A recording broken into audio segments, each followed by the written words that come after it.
Puis de me réfugier sous les ailes de le révérend Félix Kaninda Chilongo, c'est un serviteur de Dieu dans la présence de Dieu, conformément au retour de Christ sur la nuée. Comment vous avez rencontré Christ dans votre chemin? Très bien, merci. Christ, c'est la parole de Dieu. La parole de Dieu, au temps de la fin, c'est la confirmation de la promesse de Zacharie 14 qui dit que au temps du soir, la lumière paraîtra. Donc la lumière, c'est le message du temps de la fin. C'est là où on peut rencontrer Christ. En dehors de là, vous n'avez pas la parole. Quel message que vous portez à la nation congolaise ce matin? Très bien, merci. Toute chose marche selon son propre fuseau horaire. Parce que Dieu est notre origine à tous. Alors, si Dieu est notre origine à tous, le temps doit être Dieu. Sans Dieu, ce sont des pensées vaines. C'est du satanisme. Alors, au peuple congolais, je ne vais pas aller par les dos de la cuillère, je vais aller directement au but. Ce qui est en train de se passer dans ce pays en cette heure, je vais parler de l'insécurité à l'Est. Le Congo, c'est notre terre. Le Congo, c'est le sol que Dieu nous a donné. Le Congo a été habité par beaucoup de peuples au fil du temps. Mais c'est lui qui nous a donné, c'est lui qui nous a créés, c'est lui qui a créé les Congolais selon le destin, par la prédestination. C'est lui qui nous a donné cette terre, c'est lui qui nous a donné ces sols. Alors, s'il y a l'insécurité, d'abord de par notre hymne national, il est dit que debout Congolais, unis par les sorts. Donc il nous faut un nouvel élan. Il nous faut vraiment un nouvel élan, les Congolais, pour rebâtir cette nation, pour rebâtir ce pays. Je vais vous exhorter aujourd'hui, c'est la seule, c'est-à-dire que je vais parler en aparté aux Congolais, dont je suis serviteur dans la présence du Seigneur. Il nous faut un nouvel élan pour un développement hardi et fécond.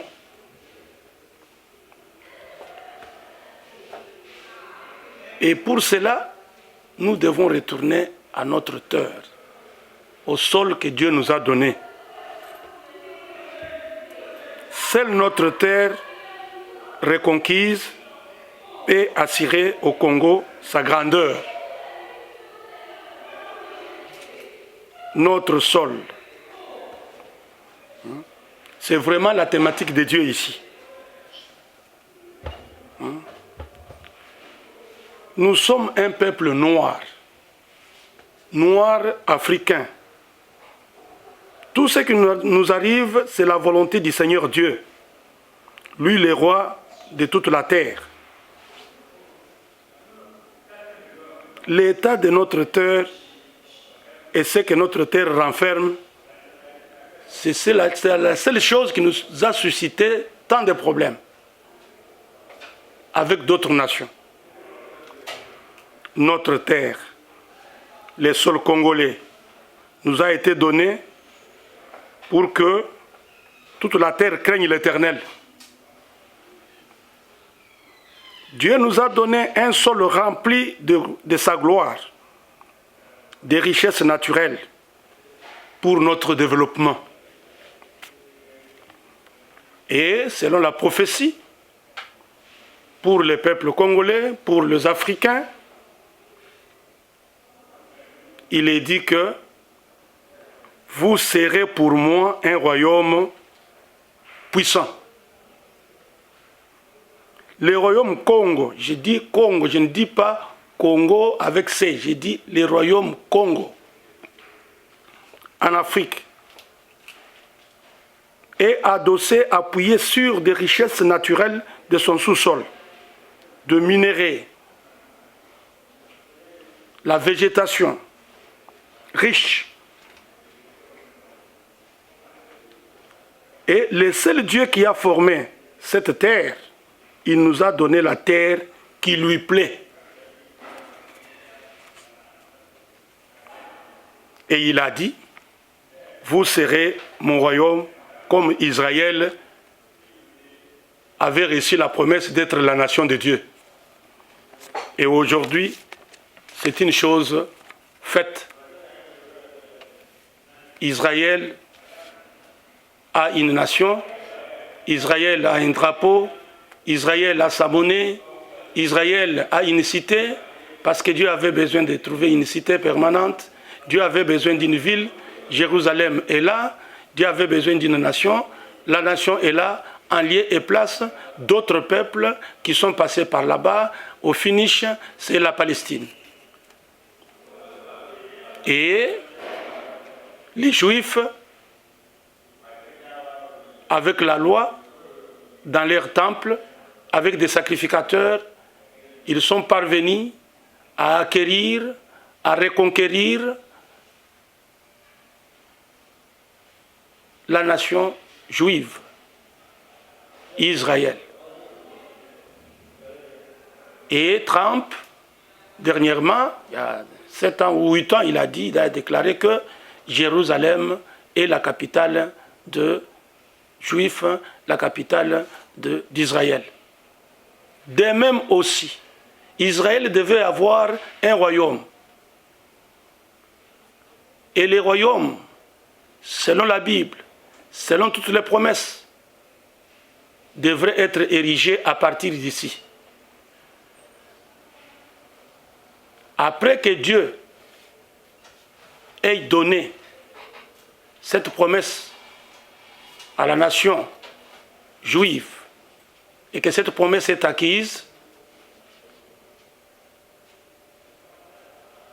le temple a été bâti, la loi de Moïse, avec les sacrificateurs, ils sont parvenus à avoir une nation et que Dieu voulait, tenait à avoir un royaume sur la terre. C'est pour cela qu'il avait envoyé son Fils unique. Jésus a introduit la grâce. La grâce, c'est pour l'Église des chrétiens. Et finalement, avec les apôtres, Dieu a eu un royaume messianique de son Fils sur la terre.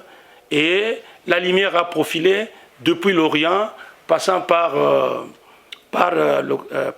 l'Europe jusqu'à l'Occident, et Dieu a fait asseoir par le peuple américain son royaume sur la terre, la puissance de Dieu par son Fils Jésus-Christ, dont la promesse accomplie de Jean chapitre 3, le verset 7, que Dieu a tant aimé le monde qu'il a donné son Fils unique, afin quiconque croit à lui ne périsse point, mais qu'il ait la vie éternelle.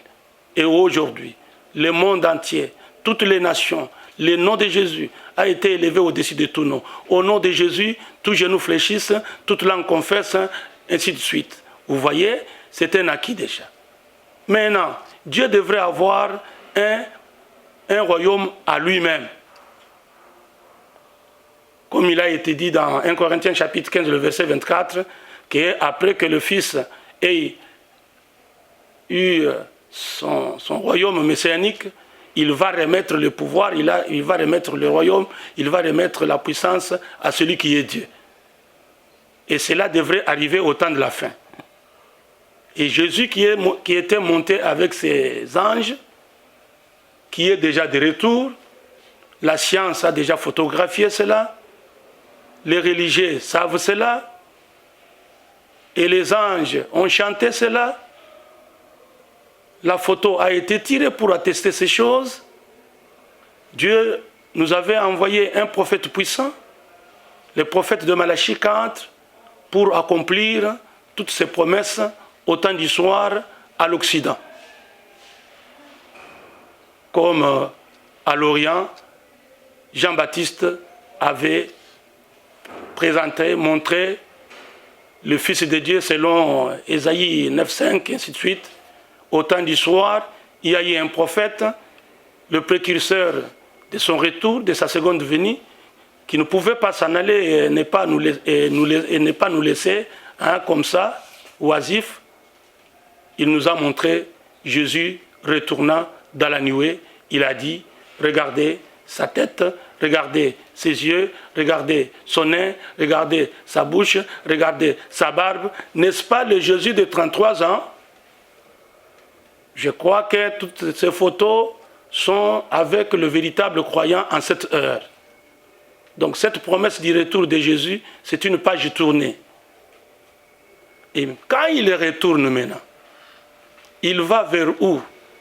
Parce que la Bible dit, ce Acte chapitre 1, le verset 6 et 7 qui dit, c'est Jésus qui monte, accompagné des anges, absorbé dans la nuée, il reviendra de la même manière. Et quand il va revenir, selon les promesses, il revient avec ses anges, lui comme un ange puissant. Il revient vers qui? Parce que depuis le monde, la destruction du monde antidiluvienne, Moïse, Enoch, Noé a eu 3 enfants. De ces 3 enfants, il y a eu 3 nations, 3 races, 3. Je vous ai dit que moi, quand vous me suivez, c'est toujours par la trilogie. Et de ces 3 enfants de Noé, qui sont Sem, Cam, Japheth, déjà à l'Orient, les Sémites qui sont ici de Sem ont déjà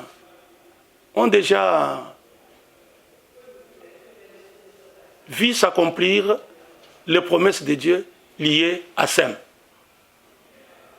Et la lumière a profilé pour l'Occident, pour le deuxième fils de Noé. Aujourd'hui, c'est une histoire. La lumière a quitté l'Occident, mais cette lumière s'en va où? Voilà où je vais vous exhorter, vous qui êtes des Congolais, vous qui êtes des Africains, vous qui êtes des Noirs, parce que de 3 fils de Noé, il y avait un blanc, un jaune et un noir. Le blanc, les jaunes ont déjà eu leur part de ristourne. Maintenant, c'est notre tour. Et il y a eu des déclarations, il y a eu des prophéties à cet effet. Un prophète américain, William Marion Branham, passant par ici dans son avion, il a prophétisé, il a dit, ici au Congo belge, il y en aura des milliers, de milliers, de milliers qui vivront mon message. Quel message? Le message du temps de la fin. Le message du temps de la fin, c'est lequel? C'est le retour de Christ. La parole parlée qui est la sémence originelle. Et quand Christ retourne cette fois-ci, il va vers le peuple noir, avant de pouvoir retourner chez les Juifs. Alors que le 3e temple est en train d'être bâti. C'est pourquoi je vous exhorte, peuple noir d'Afrique. Fan Fanon a dit que l'Afrique avait la forme d'un revolver, dont la gâchette, dont la détente, dont le percuteur, c'est au Congo. Je parle de Congo, pas avec C français, mais Congo avec K-O-N-G-O. C'est ici.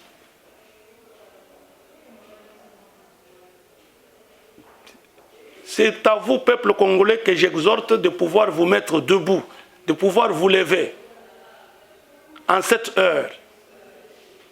Parce que l'Éternel des armées, lui, le Seigneur des cieux et de la terre, il est déjà retourné sur la nuée.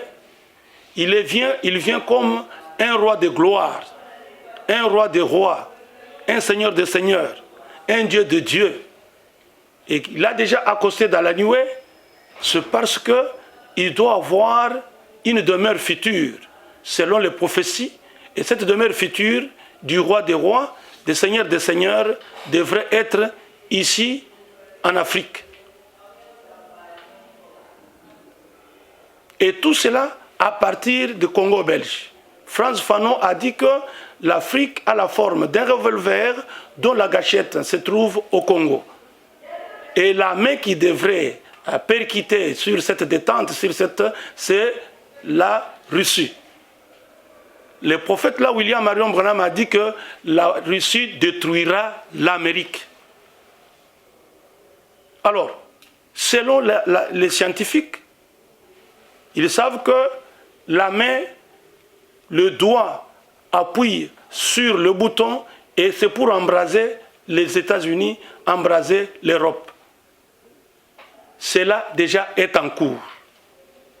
Maintenant, nous les élus, notre promesse à nous, en cette heure, les fils et les filles du royaume, il est dit que au temps de la fin, le Seigneur lui-même descendra à la fin des temps, à la fin du monde. La fin, c'est la moisson. Le monde, c'est les champs de Dieu. Il viendra avec les moissonneurs. Les moissonneurs sont des anges. Et quand ils viendront, c'est pour séparer le bleu et l'ivraie. Et amasser l'ivraie pour mettre dans le grenier. Donc Dieu avait une promesse d'avoir un royaume sur la terre. C'est le moment, mes chers amis. Voici le moment. Alors, c'est lui qui nous a donné cette terre. Et cette terre lui a plu. Il a voulu que cette terre devienne son royaume à lui. Il est le Seigneur de guerre. Il est le Seigneur de guerre. Il est le capitaine. C'est lui qui a fait qu'Israël puisse aujourd'hui avoir une nation, avoir un drapeau, avoir une monnaie forte, avoir ainsi de suite, un gouvernement, une capitale, ainsi de suite. Il est aussi celui qui va faire que nous ayons un royaume sur cette terre dont la capitale sera ici au Congo belge. Et je vous exhorte, peuple congolais, vous êtes un peuple fort, parce que la promesse est faite, vous serez mon royaume. Et remarquez, les causes lointaines, ce pays, cette nation, depuis 14-18, 40-45, nous avons eu de nos soldats, des soldats très forts, des soldats très puissants, une armée puissante. Ils sont allés pour secourir tous ces gens-là. Et nous-mêmes, avant qu'on en arrive ici, il y a eu l'agression à l'Est, ce pays. Ça n'a pas commencé aujourd'hui. Tous les pays limitrophes nous ont toujours attaqués. Il y a eu des guerres de l'agression à l'Est. Moba 1, Moba 2, Manono, on est allé chasser tous ces gens. Nous les avons vaincus. Et aujourd'hui, c'est le moment. Avec Dieu, nous vaincrons. Avec Dieu, nous ferons des exploits. Voilà pourquoi, peuple congolais, tout ce que nous devons faire en cette ère, c'est la guerre. Tout ce que nous pouvons faire maintenant, c'est la guerre. Nous avons une promesse. Ils vous feront la guerre, mais ils ne vous vaincront pas. Car je suis avec vous pour vous délivrer, dit l'Éternel des armées. Lui-même qui est le Seigneur de guerre pour ses saints élus du temps de la fin. Alors la guerre, il faut cerner l'ennemi. Notre ennemi n'est autre chose que la démocratie à l'orientale. La démocratie à l'orientale. Le Congo, qui est la gâchette, le percuteur de cette arme de Dieu, qui est l'Afrique, l'arme, la puissance. L'Afrique, l'arme à mettre l'ennemi de Dieu dans l'impossibilité de se défendre. C'est pourquoi la main de la Russie, la main qui est la Russie, est sur déjà la gâchette. C'est pourquoi vous voyez, la Russie est prête à soutenir chaque pays africain, chaque nation africaine pour pouvoir sortir de la main noire de la démocratie à l'orientale. Cette démocratie, une arme malveillante, un système malveillant, malsain, malséant, un système à dominer l'homme noir, l'étouffer à ne pas reconnaître ses droits. La démocratie à l'orientale, une machine, une police à contrôler par l'ONU, par l'IE, une main noire pour nous imposer une guerre injuste par les multinationales, les puissances étrangères, les organismes internationaux et l'OTAN.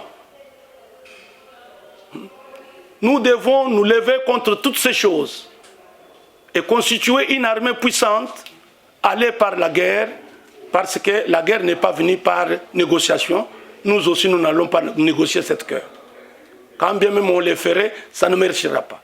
Il faut aller avec la guerre. C'est avec la guerre, tout le monde, une guerre populaire, que nous allons défendre ces pays, que nous allons défendre cette nation, avoir des autorités compétentes, des personnes qui s'assument, et un peuple ayant le pouvoir de pouvoir s'élever contre toute chose pouvant nuire à notre vie ou à notre santé.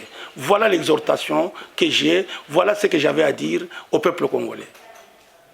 J'ai envie de me réfugier sous les ailes de l'Éternel, après avoir marché